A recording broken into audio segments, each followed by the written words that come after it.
Lawan-lawan potensial timnas Indonesia di putaran keempat kualifikasi Piala Dunia antara lain Qatar, Irak, Uni Emirat Arab, dan Arab Saudi. Lantas, bagaimana peluang Indonesia untuk menaklukkan mereka? Kita kembali terhubung dengan Coach Justin.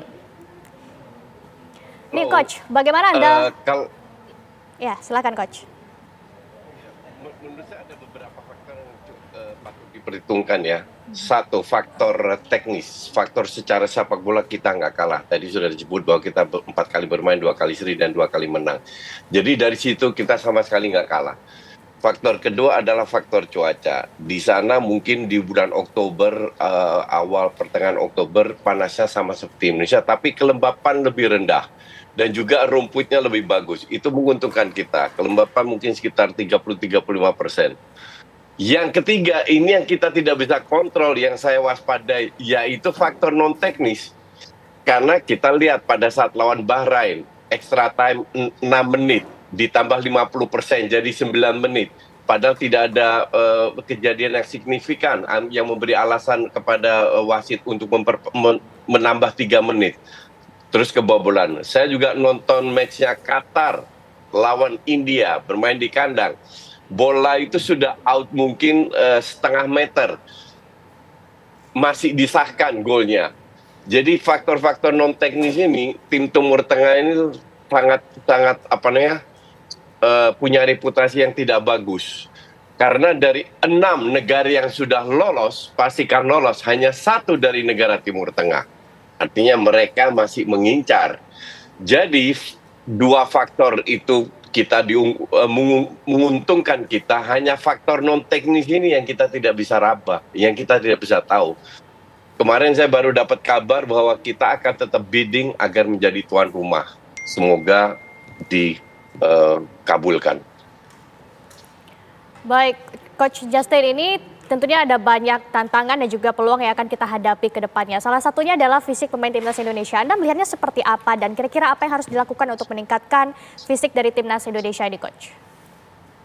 Gini, mereka ini sebagian besar bermain di klub profesional di Eropa, liga manapun. Artinya di sana sudah dijaga. Jadi VO2 max-nya itu nggak ada masalah.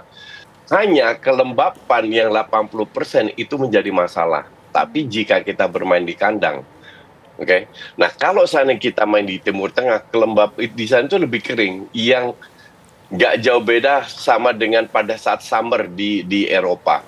Jadi tidak begitu jadi masalah, hanya kalau seandainya kita bermain di kandang sendiri, seandainya kita bermain di kandang sendiri, itu motivasi dari para fans itu luar biasa, sangat amat membantu. Nah, masalahnya kalau nggak salah sudah atau rencananya akan bermain di Qatar dan Saudi. Di situ saya rasa dari fasilitas nggak ada masalah, football teknis nggak ada masalah. Untuk meningkatkan stamina itu tergantung klub masing-masing atau pemain masing-masing, masih ada beberapa bulan bisa mereka usahakan untuk lebih bisa melawan cuaca yang sangat panas. Baik, tadi kita juga sudah membahas perkembangan formula yang diberikan oleh Coach Patrick Kluivert. Kalau Anda sendiri ini melihat, ini bagaimana Anda menilai kekuatan dari Qatar, Irak, Uni Emirat Arab, dan juga Arab Saudi, Coach Justin? Saya beberapa bulan terakhir beberapa kali menonton tim-tim yang bermain, sebenarnya nggak jauh beda. Mereka banyak mengandalkan skill, banyak sekali long ball, fisik. Itu sudah ditunjukkan oleh Patrick Kluivert melawan Bahrain, melawan China, bahwa mereka bisa menahan, mereka bermain sangat kompak. Tapi kembali lagi tergantung sikon, apakah kita tertinggal terlebih dahulu atau apakah kita unggul terlebih dahulu dan sisa berapa menit. Kalau kita kembali ke kemarin lawan China, kritikan saya hanya satu sedikit, saya rasa pergantian pemain masih terlambat. Mereka masuk di menit 74 dan 83 beberapa pemain. Tapi seharusnya sudah kelihatan di antara menit 60-70 beberapa pemain sudah terlalu capek. Jadi saya harap ini lebih diwaspadai lagi sehingga kita bisa melakukan pergantian pemain lebih cepat lagi untuk mempertahankan intensitas bermain, memasukkan fresh legs. Itu sangat penting sekali. Baik, kemudian di putaran keempat nanti, apakah ada kejutan baru dari Patrick Kluivert, misalnya dengan pemain-pemain baru, Coach? Ya, itu sebenarnya itu bukan ranah Patrick Kluivert ya, itu lebih ranah PSSI. So far saya belum dengar berita itu, tapi saya harap kalau seandainya terutama lini depan bisa diperkuat, saya harap akan ada pemain baru. Hanya yang saya buat saya cukup happy di bulan September pada saat international break, kita akan kemungkinan besar akan bertanding uji coba melawan 2 tim dari Timur Tengah. Di situ kita bisa bereksperimen, Patrick bisa bereksperimen apakah bermain dengan 4-4-2 atau 4-2-3-1 atau mempertahankan 3-4-3. Ya kita nggak tahu, minimal Kluivert mendapatkan 2 match untuk bereksperimen. Itu sangat amat membantu. Baik, dari semua yang Anda bahas tadi, Coach, dengan tantangan dan juga peluang untuk melawan negara-negara Timur Tengah, kira-kira strategi atau formasi seperti apa yang sebaiknya disiapkan? Nggak bisa kita bilang sekarang, karena kita tidak tahu siapa yang cedera, siapa yang fit nanti, siapa yang out of form, atau siapa yang nanti. Jadi saya tidak mau berandai-andai, mending kita menunggu menjelang sana, kita bisa lihat dengan squad apa yang kita bermain. Ini contoh aja, seandainya tidak ada Jay Itzes, itu kan pengaruh sekali. Atau tidak ada Tom Haye, kan berpengaruh sekali.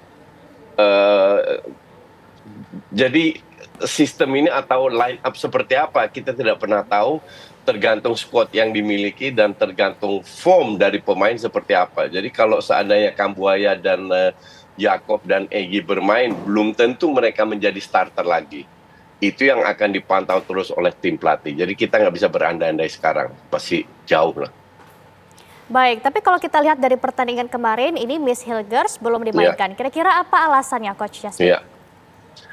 Alasannya simple, Miss Hilgers tidak biasa bermain dengan 3 back. Itu sudah dia tunjukkan pas lawan China pada saat kita kalah dan juga lawan Australia. Dan jika Kluivert ingin bermain dengan 3 back, sudah kelihatan lawan Bahrain bahwa Rizky Ridho, Justin sama Itzes jauh lebih kompak. Bukan artinya Miss Hilgers pemain jelek, enggak, sama sekali tidak. Dia pemain sangat berbakat, diminati oleh banyak klub lokal di Eredivisie maupun di luar. Tapi ini masalah chemistry, masalah kecocokan. Maka dari itu saya tadi di awal bilang, Patrick Kluivert dengan squad yang ada, Patrick Kluivert bisa bermain dengan beberapa strategi. Baik, Coach, menurut Anda apakah kita bisa menjadi pemuncak grup nantinya? Ya, kalau kita rank 2 kan kita masih bisa menang, bisa lolos. Saya bilang peluang kita lolos lebih besar daripada 50%. Yang saya takutin kan hanya faktor non teknis kalau kita dikerjain dan lain-lain. Tapi secara football teknis, saya rasa 60%, 70% kita bisa lolos ke round berikutnya.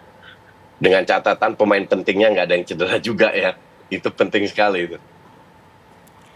Baik, kemudian ini melihat lawan-lawan dari negara Timur Tengah ini yang dikenal dengan permainan fisik dan juga taktisnya. Ini kira-kira menurut Anda perlu nggak sih timnas Indonesia melakukan pertandingan persahabatan dengan negara-negara Timur Tengah tersebut? Ya, itu akan dilakukan. Saya tadi dapat kabar dari orang PSSI akan dilakukan di bulan September. Dan itu sangat penting, di situ memberikan waktu dan ruang kepada Patrick Kluivert untuk bereksperimen. Apakah dia ingin menerapkan sistem berbeda dengan 4 back atau dia tetap mempertahankan 3 back, dan dia akan memberi kesempatan kepada pemain-pemain lainnya, tidak hanya pemain Liga 1 tapi juga pemain seperti Hilgers, Dean James, Shane, Patinama yang kemarin tidak dimainkan sama sekali. Jadi uji coba itu sangat penting untuk kedepannya seperti apa. Baik, tentunya kita menantikan ya gebrakan-gebrakan baru dari Coach Patrick Kluivert dan kita doakan timnas Indonesia bisa melenggang menuju Piala Dunia 2026. Terima kasih Coach Justin sudah bergabung bersama kami di Kabar. So, tetap stay tune terus di Gila Bola, tapi sebelumnya jangan lupa ya, klik like and subscribe dan aktifkan notification-nya biar kamu nggak ketinggalan update berita terbaru seputar sepak bola dari Gila Bola.